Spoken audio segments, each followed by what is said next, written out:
So good job done. Nice. I'm very proud of you. Thank you, sir. Very good. Good. See, your certificate, Gulshan Pradhan. Yes. Your learner number. See, your learner number. You finished in October certificate, and this is your certificate. Congratulations to you. Thank you, sir. Very good. Happy? Yes, sir. बहुत happy? हाँ sir, बहुत हाँ? घर में बताया? हाँ बताया। हाँ? घर में सब खुश है? इसका इंतजार था? अब इंतजार पूरा हुआ। हाँ? अब इतना दूर से आए, कटप्पा से सर्टिफिकेट लेने के आए। हाँ sir. Really, I really appreciate your efforts. Okay, and God bless you. और हमेशा मेहनत करो। हाँ सर। मेहनत करो और अच्छा करो और अपना नाम रोशन करो। गुलशन प्रधान, ऐसा आपका नाम गुलशन की तरह जो है नाम रोशन होना चाहिए। ठीक है? चलो good. Thank you very much.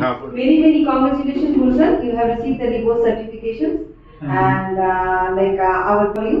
So just take the certifications. Thank you, ma'am.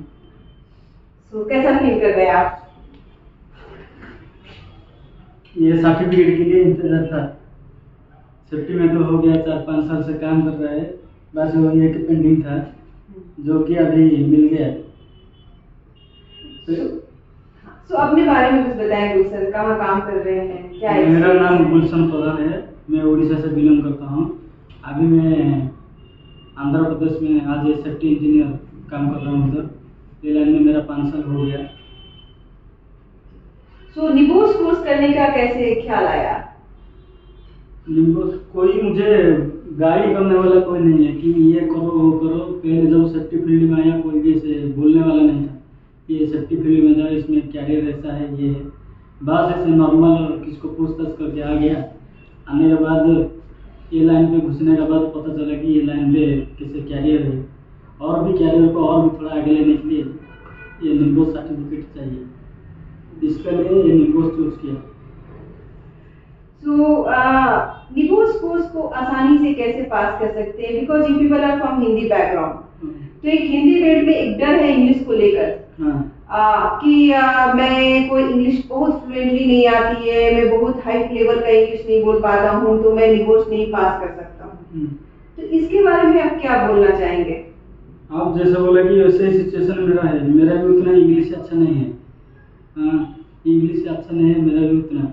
बस इंस्टीट्यूट सही तरीके से सिलेक्ट करना है, जो कि इंस्टीट्यूट में हिंदी और इंग्लिश मिक्सिंग करके क्लास दे रहा है और बाकी हर एक स्टूडेंट को फोकस दे रहा होगा। जो भी ट्यूटर रहता है, जो भी टीचिंग दे रहा है, वो हर एक स्टूडेंट को फोकस देना चाहिए। वो पहले जब कोर्स करने का पहले इंस्टीट्यूट पहले जाके पूरा अच्छा से सिलेक्ट करना है। वो कोर्स कैसा है, वो पिछले रिजल्ट कैसा हुआ है और बाकी गूगल में जाके भी चेक कर सकता है कि गूगल रेटिंग कैसा है और क्या क्या रेटिंग मिला है, अच्छा है कि खराब है, वो सब चेक करना है पहले है ये इंस्टीट्यूट सिलेक्शन होने के बाद जो बोलता है कि इंग्लिश ही अच्छा नहीं रहेगा तो निबोस क्लियर नहीं हो पाएगा, ये सब बस कहने का बात है। ये सब कुछ नहीं है, बस ये इंग्लिश लिखना पढ़ना आता है और बाकी खुद मेहनत करेगा, करने के बाद वो निबोस आराम से क्लियर हो जाएगा। मेरा भी उतना इंग्लिश अच्छा नहीं था। सूरज सर का अच्छा टीचिंग और वंदना मैम का सपोर्ट, सुभाष सर का मोटिवेशन वीडियो, सब मुझे थोड़ा एग्जाम देने के लिए सब मोटिवेट किया। सब मिला के क्लियर कर दिया। क्लियर नहीं किया, ओनली पास नहीं हुआ, क्रेडिट स्कोर भी आ गया। Wow, very good. You passed with the credit score. So just I want to know one question. Suppose someone wants to join the divorce course, तो उसको किस तरह से प्रिपरेशन करना चाहिए? आप क्या सजेशन करेंगे? कुछ पॉइंट वाइज आप बता सकते हैं उनको?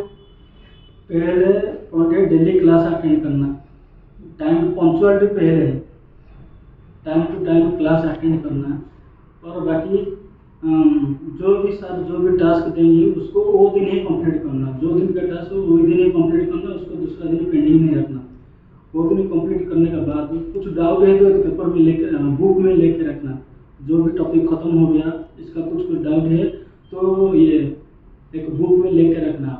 और हर दिन क्लास में सर पूछता रहता है कि क्या क्या डाउट है, पूछो। वो डाउट को पूरा अच्छा से क्लियर करके पूछना, जब तक क्लियर नहीं है वो डाउट पूछते रहना।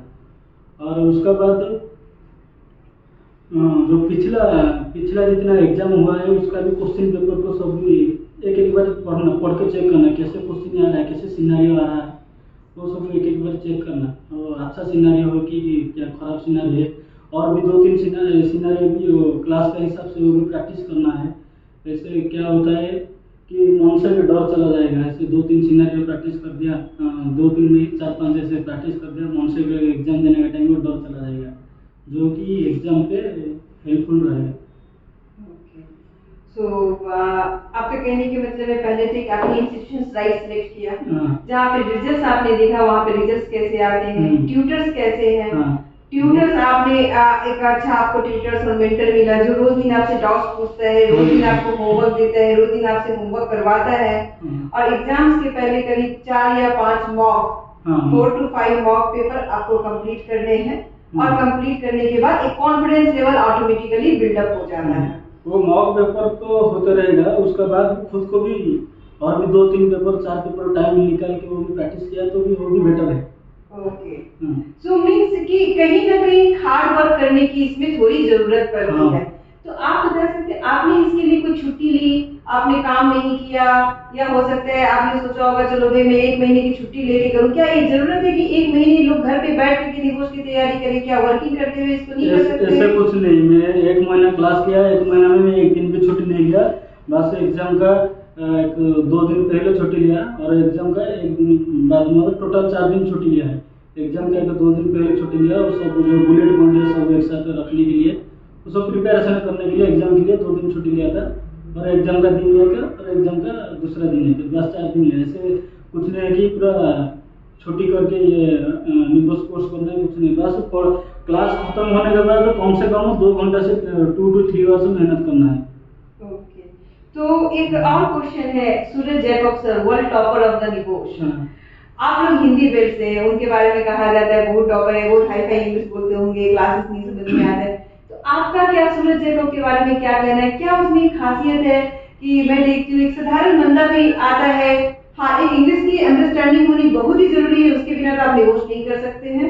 इंग्लिश अंडरस्टैंडिंग, इंग्लिश लिखना, इंग्लिश पढ़ना बहुत अच्छे से आनी चाहिए। जिस फ्लुएंटली इंग्लिश स्पीकिंग की उतनी जरूरत नहीं है जितना लोग कहते हैं कि बहुत हाई स्टैंडर्ड्स का। तो उसी इसी हिसाब से अगर आपको हाई स्टैंडर्ड का ट्यूटर्स मिला है तो वहाँ पे क्या बेनिफिट आपको नजर आया, और किस तरह का उनका पढ़ाने का ढंग होता है कि लोग फर्स्ट टाइम में उनके अंदर में पास कर जाते हैं? वो सूरज सर वर्ल्ड टॉपर है, लेकिन वो क्लास में हिंदी इंग्लिश मिक्सिंग करके पढ़ाता है। जो भी एक आदमी भी रहता है जिसको भी हिंदी पता नहीं रहता है, वो एक आदमी को पूरा फोकस करके ही पढ़ाता है। मेरा बैच में भी मेरा जितना ये है, मेरे से भी लोग मतलब जो मेरे से भी कॉमन नॉलेज वाला भी आदमी था, वो लोग भी आराम से क्लियर कर दिया। हम लोग क्लास होने के बाद हम लोग भी फिर वो बातचीत करता रहता था, वो मेरा इंग्लिश थोड़ा अच्छा नहीं है, ये नहीं है, वो नहीं है, ऐसे बातचीत करता रहता था। लेकिन वो कुछ नहीं है, वो सूरज सर का बस वो टेक्निक है, जो ऐसे कि बोलता है वो क्लास में रहता है मेल फीमेल अटैच करके रखना है, उसका बाद जो बुलेट पॉइंट दिया जाता है, उसका बाद सिनेरियो और बुक कैसे अटैच करके रखना, वो जो ट्रिक जो देता है वो ट्रिक में मैं मेरा एक्सपीरियंस के हिसाब से बोलता हूँ। 1 महीना क्लास किया, मुझे जरूरत नहीं पड़ा कि उतना फ्रिक्वेंटली इंग्लिश जो बोलने वाले ही पास होगा। हाँ, ऐसे नॉर्मली इंग्लिश जिसको पढ़ना आता है लिखना आता है वो भी हो सकता है, आराम से क्लियर कर सकता है। और मेरा एक लास्ट क्वेश्चन है, 5 इयर्स का एक्सपीरियंस है, बीएससी आपने किया हुआ है और अभी आपने निबोस किया, तो निबोस का जो नॉलेज है वो आपके काम को कैसे इम्पैक्ट कर रहा है? कितना आपके काम करने के तरीके में इम्प्रूवमेंट हुआ आफ्टर डूइंग दिस निबोस कोर्स, या आपके कैरियर में क्या इम्प्रूवमेंट हुआ? पहले जब सेफ्टी डिप्लोमा किया तो उतना कुछ ये नहीं था, लेकिन निबोस करने के बाद जो सेफ्टी में पूरा अंदर में क्या है पता चला। जैसे सेफ्टी कल्चर क्या होता है, पॉजिटिव कल्चर, नेगेटिव कल्चर, जैसे एक्सीडेंट हो गया तो डायरेक्ट कॉस्ट क्या है, इनडायरेक्ट कॉस्ट क्या है, वो निबोस करने के बाद सब पता चला। उसके बाद मैनेजमेंट क्या है, तो जो डिप्लोमा में उतना मुझे पता नहीं था, डिप्लोमा के बाद जो क्या था बस नॉर्मल ही था। ये निबोस करने के बाद वो सब पता चला कि क्या है, टॉपिक पे पढ़ाई करने के बाद थोड़ा बहुत नॉलेज आया। Give 5 tips for upcoming learner to clear the NIVOS in first attempt? Only 5 tips. First is selection of correct institute. Selection of correct institute. Correct institute. Second, daily attend class.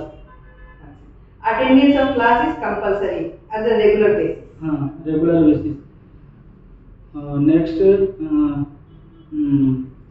जो भी task दिया जाता है उसको complete करना और भी Homework you should compulsory attend. हाँ, होमवर्क और उसका बाद वो भी खुद भी उसका नॉलेज के लिए और भी ज़्यादा मेहनत करेगा तो वो भी अच्छा है. So your hard work required. और जो 3-4 जो मॉक एग्जाम होगा वो मॉक एग्जाम कंपल्सरी पार्टिसिपेट करना है. So at last before the examination at least write minimum 4 to 5 mock paper and go for its evaluations by the tutors. अगर tutors उनको evaluate करके दे रहे हैं, आपको बता रहे हैं कि हाँ यहाँ पर ये सही है, यहाँ पे गलत है, सो और सिर्फ 5 मॉक्स आपको कंपल्सरी अटेंड करना है. So then you can clear the NIVOS in the first step. आराम से क्लियर हो जाएगा. आराम से क्लियर हो जाएगा. Very good. चलिए, thank you so much for guidance, such type of guidance for upcoming learners. Thank you ma'am. Congratulations to मैं भी बोल देता हूँ, अगर NIVOS करना है तो 3SE आ जाइए और किधर जाएगा तो इधर उधर फंसने का जरूरत नहीं. 3SE ला, आंख बंद करके 3S आ जाइए. ये सर्टिफिकेट मेरा जैसा है, सर्टिफिकेट लेके जाइए. Thank you so thank much. You. 3S empowering, 3S safety, 3S excellence.